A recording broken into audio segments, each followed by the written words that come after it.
Ladies and gentlemen, boys and girls, children of all ages, my name is the Ripper Danny B, and welcome to the Guerrilla Position. This is the very first episode of the CWR talk show, or a podcast if you like. Now, before we get down to business and to the meat and the potatoes of why we're here tonight, I just want to say that this episode mainly is coming to you because obviously there hasn't been any normal CWR episodes this week. If you are new to me, and I know that since the last time I took a week off, there's been about, 70 new subscribers or so you probably don't know that after I do one of the two biggest pay-per-views of the year, that being Night of Champions and Immortality, I usually take the week off following just to recharge the batteries a little bit.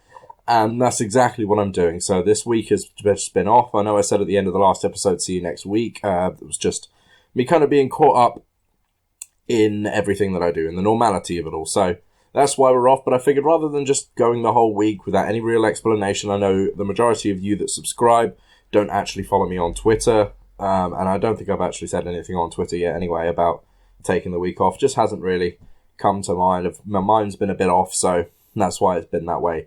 So now, let's move into why we're here tonight, why I'm putting this episode out. Like I say, it's just something to kind of tide you over until we get back to action next week. But it's also a little look into what we're going to be doing over the next few months. Now, obviously, CWR this year is completely different to the first season, to the 2K16 season. Obviously, it's been the amount of shows has gone through the roof. I'm doing double now what I was doing at the end of last season, so there's a lot more going on, and because of that, there's been a lot more pay-per-views. And the first thing I want to talk about really is where we're going from here. Obviously, Night of Champions was a fantastic show. I personally think it was a great success. Admittedly, the view counts have not been amazing, but you know, it's a process, and I understand that. And we're taking our time. I wasn't overly happy with how Night of Champions came out, but I ran out of time, and I am desperate to keep to my schedule. I kind of figure that's more important at times. I know a lot of creators out there would, say, well, just wait.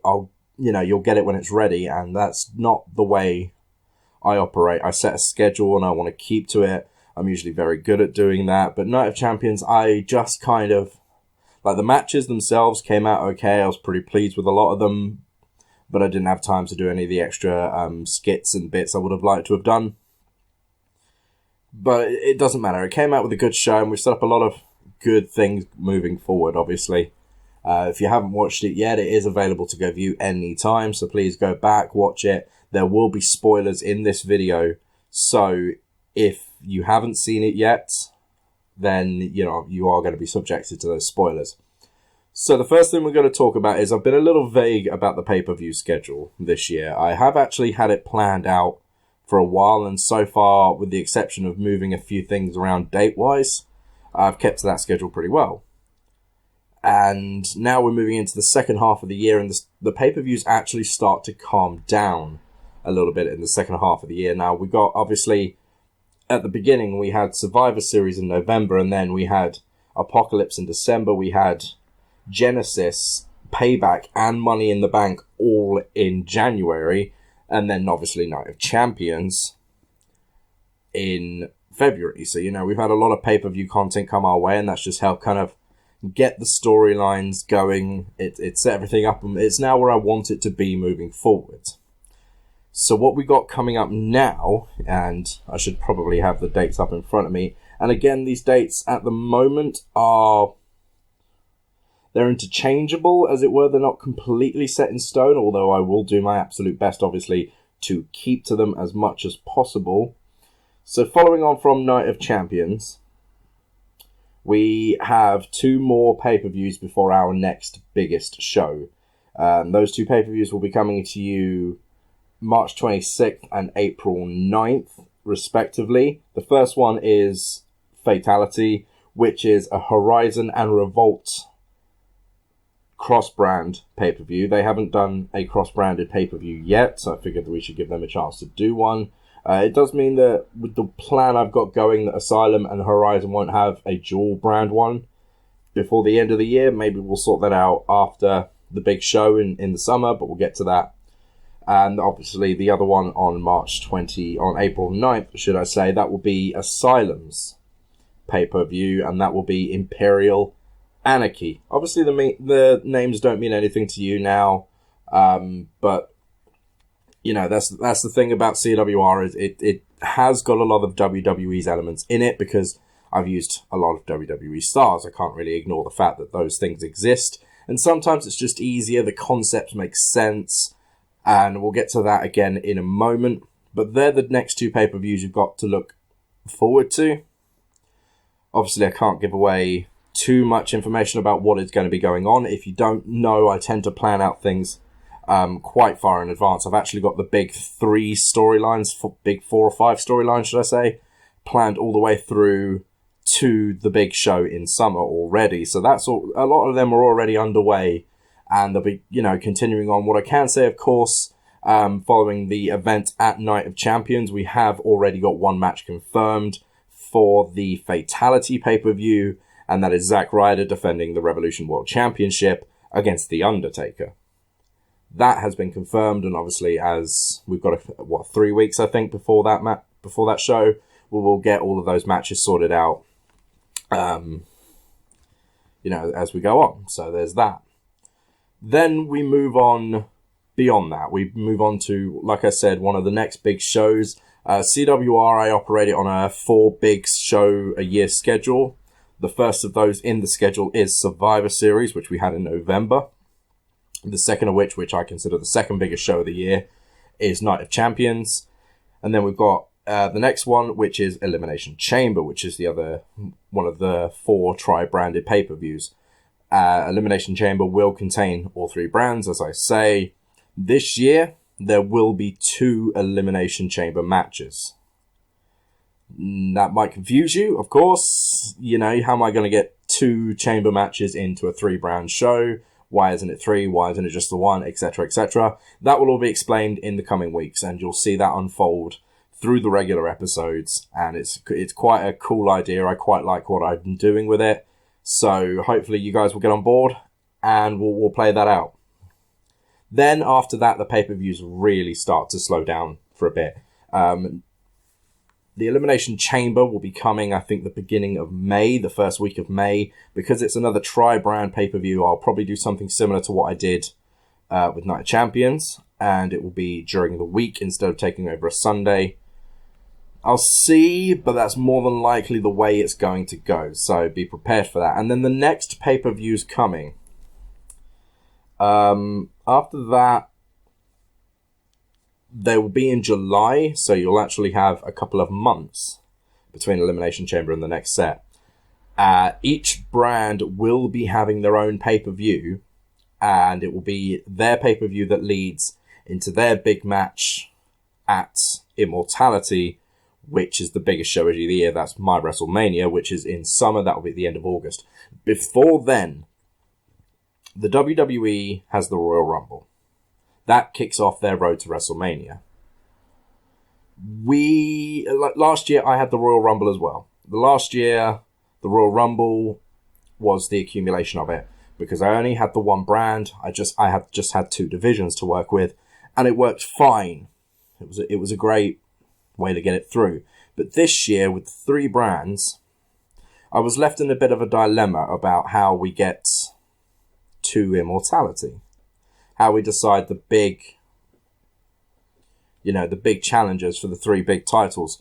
Obviously, we had the Royal Rumble, which made sense for the men, and then we had the Road to Immortality tournament, like we had last year. That will be returning for the women's division, exclusively for Horizon this year, of course. But watching wrestling, you know, I do enjoy a lot of wrestling. I enjoy not just the WWE, although that is, of course, my main focus. But over the past 6 months or so, I've been watching a lot more New Japan. And it gave me an idea originally. I thought my original idea was similar to the G1 Climax idea.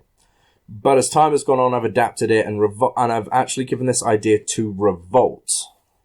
Completely and historically, that is theirs now.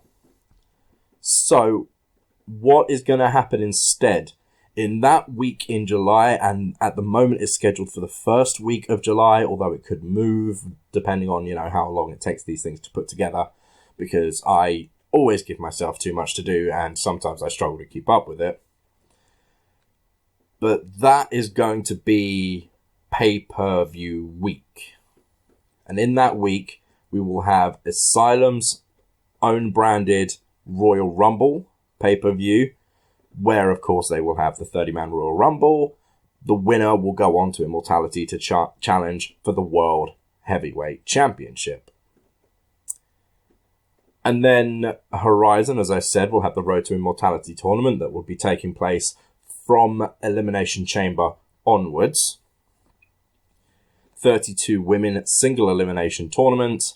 The winner will go on to challenge for the Women's World Championship at Immortality. And then Revolt will have the Guerrilla Warfare tournament, which is kind of the main reason I actually did this show, was to explain the Guerrilla Warfare tournament, because I don't want to have to be explaining it every single week throughout, the tournament's length.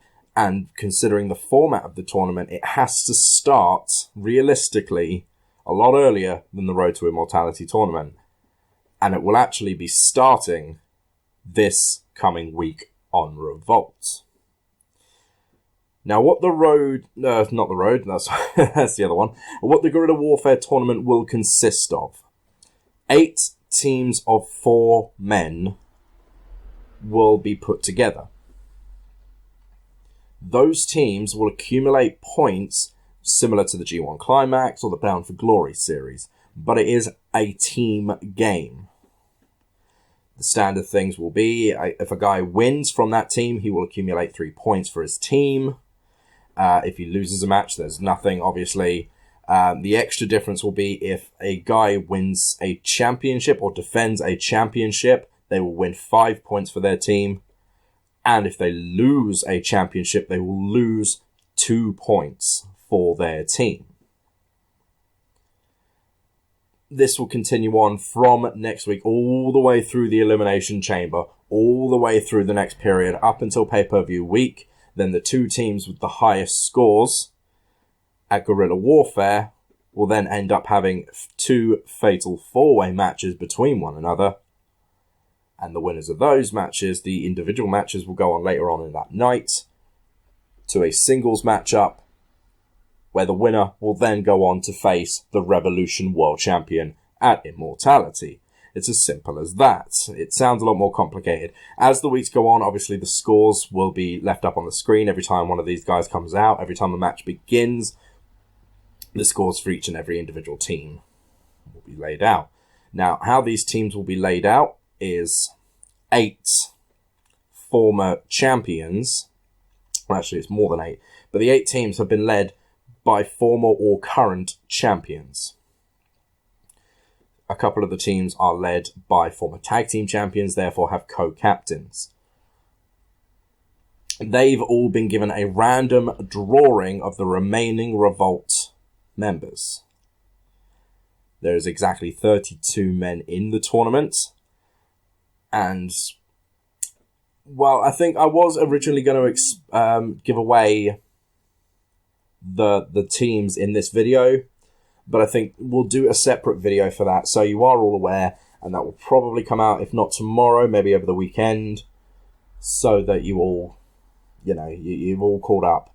I will tell you that the team captains for this, and I will tell you this now, if I can just get the list up ahead of me, because obviously typically it's not exactly where I want it to be when I'm trying to read this thing. The team captains, and therefore the team names, are Team Yes, led by Daniel Bryan. The Balor Club, led by Finn Balor. The realest guys in the room, led by Enzo and Cass.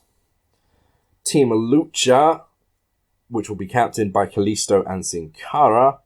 Team Machine, which will be captained by Samoa Joe and Baron Corbin. Team Gorgeous, which will be captained by Tyler Breeze. Team Architects, which will be captained by Seth Rollins. And Team Brute, captained by Rusev. As I say, those guys have been given random drawings. The drawings have already been done, and they were let me point this out, completely random. I know I control a lot of what I do here on CWR, but those team drawings were completely random, as will the brackets for the Road to Immortality tournament. They'll be completely random when that comes around as well. Now, I've got to fit a lot of those matches in for the Road to Immortality tournament. That will end up in Final Highway, the pay-per-view name. I believe I called it Road to Immortality before. The pay-per-view will actually be called Final Highway. And I may start those prior to Elimination Chamber. It all depends on how things work out. Because by the time I get to the chamber, I'm hoping to have had, I know I've got the 4 or 5 big storylines going all the way through to Immortality planned out already. I want to try and get the rest of them kind of laid out so I know what I'm doing. Obviously, last year at Immortality, I think I did 5 parts, a pre-show and 4 main parts. The total timings came to well over 4.5 hours. And I'm probably going to end up topping that this year. Just with what I've got planned alone already, we'll probably see that time get topped.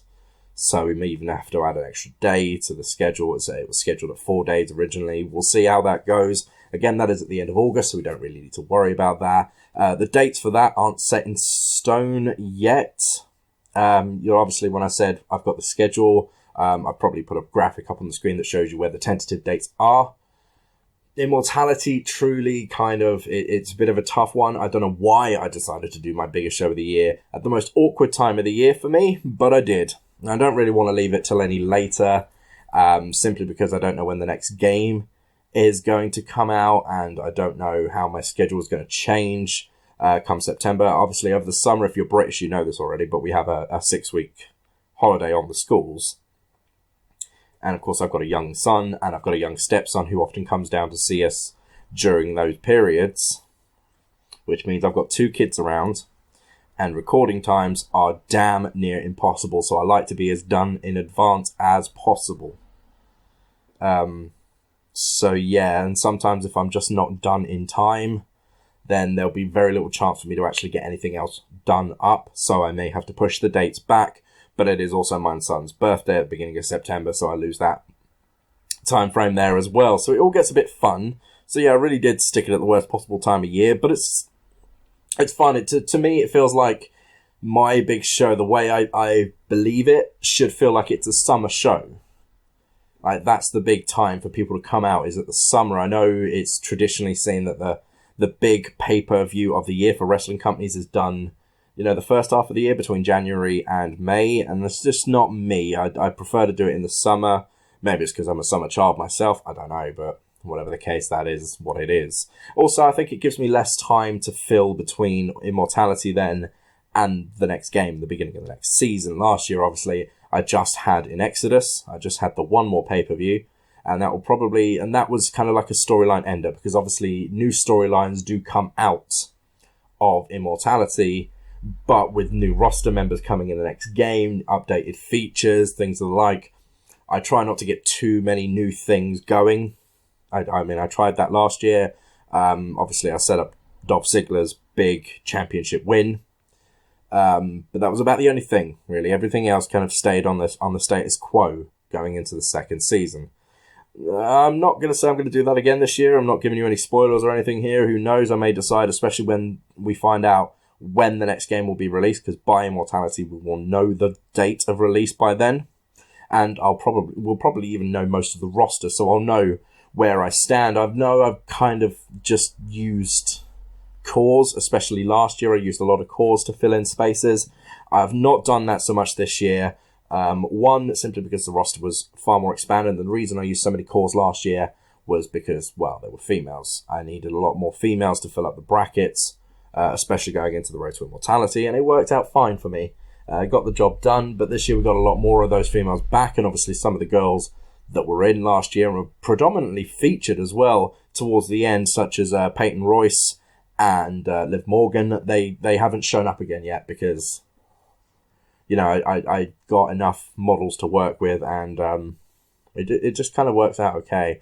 And obviously there is the Dynasty thing as well. I've had a number of guys come in. A lot of them have been my own creation, and I've kind of molded those storylines as well, and that's all finally starting to take shape, and it's starting to take off now.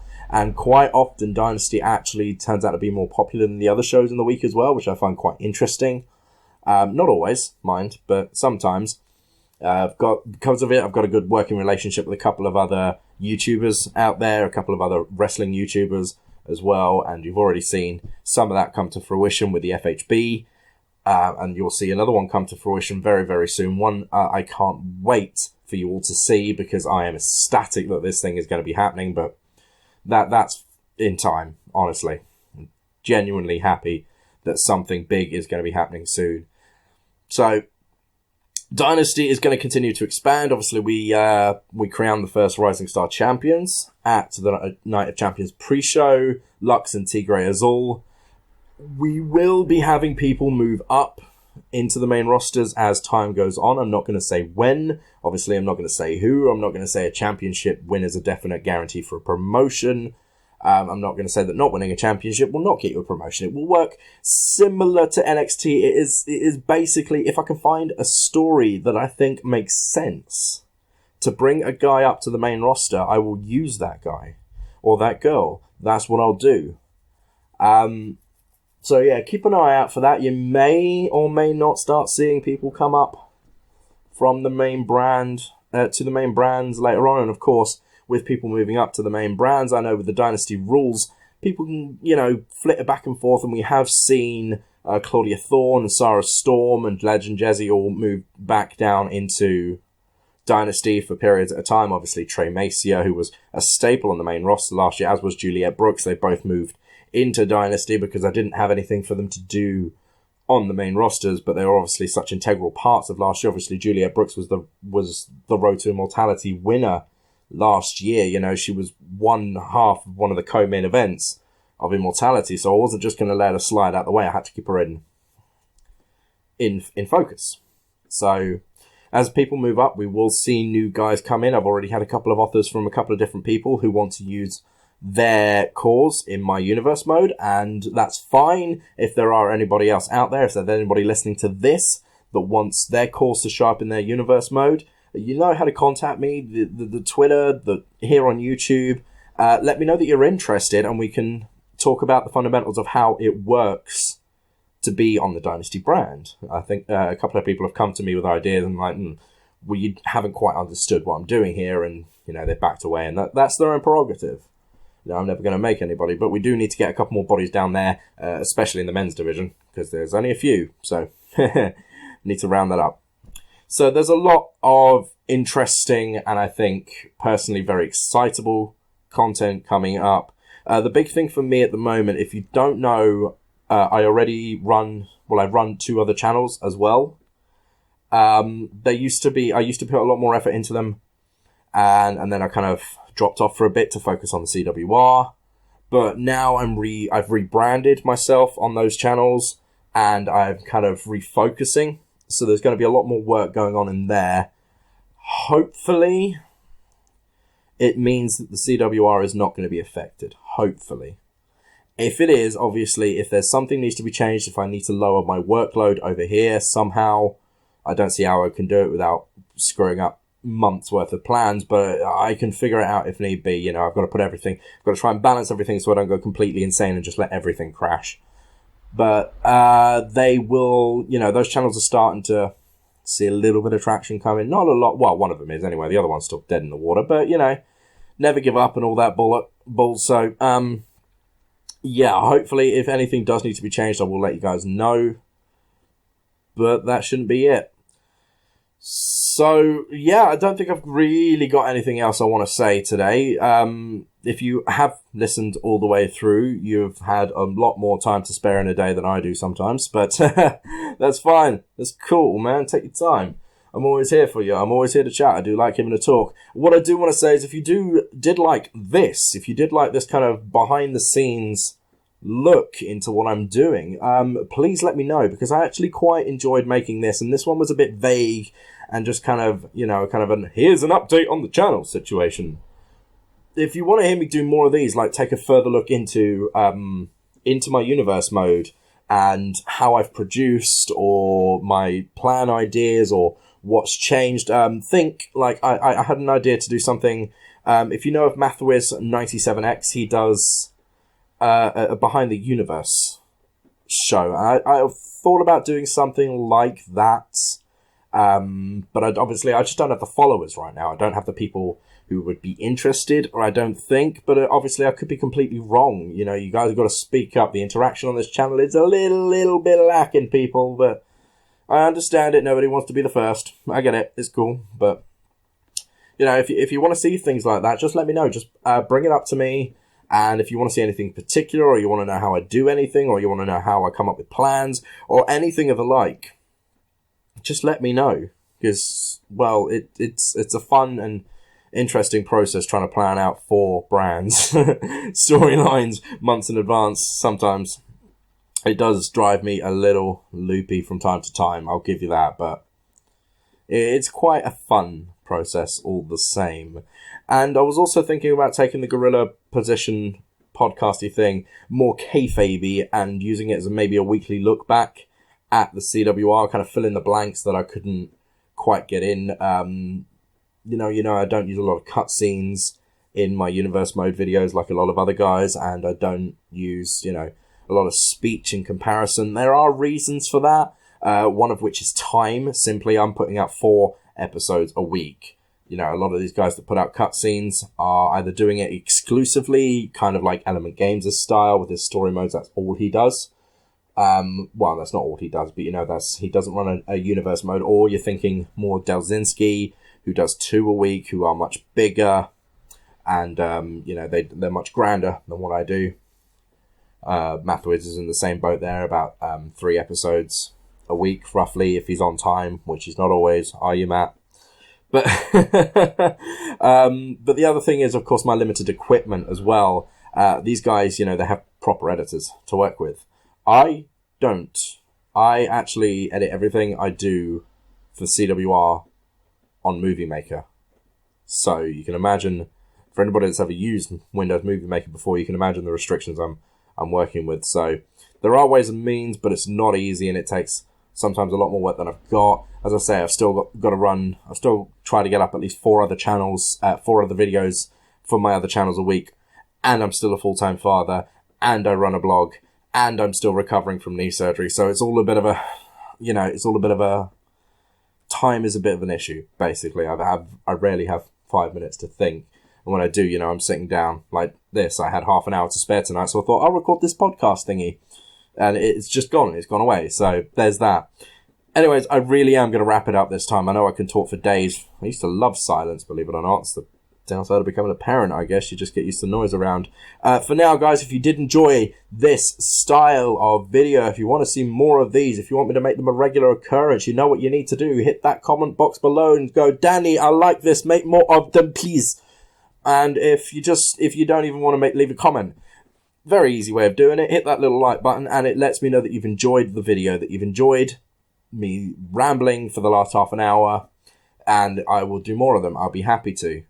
I love my products, I love what I do, and I love talking about it, so I would be more than happy to have a conversation with the fans.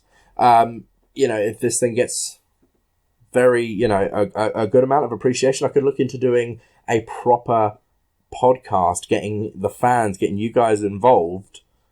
We could talk through things in a proper podcasty style about a kayfabe thing. I mean, that's a wonderful thing to think that could happen one day. And if you guys want it to happen, I'll make it happen. So definitely hit that like button. Definitely hit that comments box. Let me know what you think. Of course, as always, I very much doubt that you've listened all the way to the end if you are not a current CWR subscriber. But if you are, don't forget to hit the subscribe button. Because, you know I see a lot of views come in that people just don't hit the subscribe button, and I know what it's like. I'm a bit stingy, but seriously, you guys have got to keep getting me noticed. Come on, get my videos out there. Those of you that are, and I know there's a few of you out there that have been great fans so far. There's at least 10 of you that watch every single video, and I absolutely adore you guys. But we need to get these videos moving. We need to get the traction going. The more that comes in, the more I can dedicate to it, and the more traction we'll have, the more ideas I'll have flowing. That will just, it will keep my energy up, because at times I do feel like I'm putting in a lot of work to see not a lot come back out of it. And if I can start turning this into something that I'm seeing the appreciation for, obviously that will keep my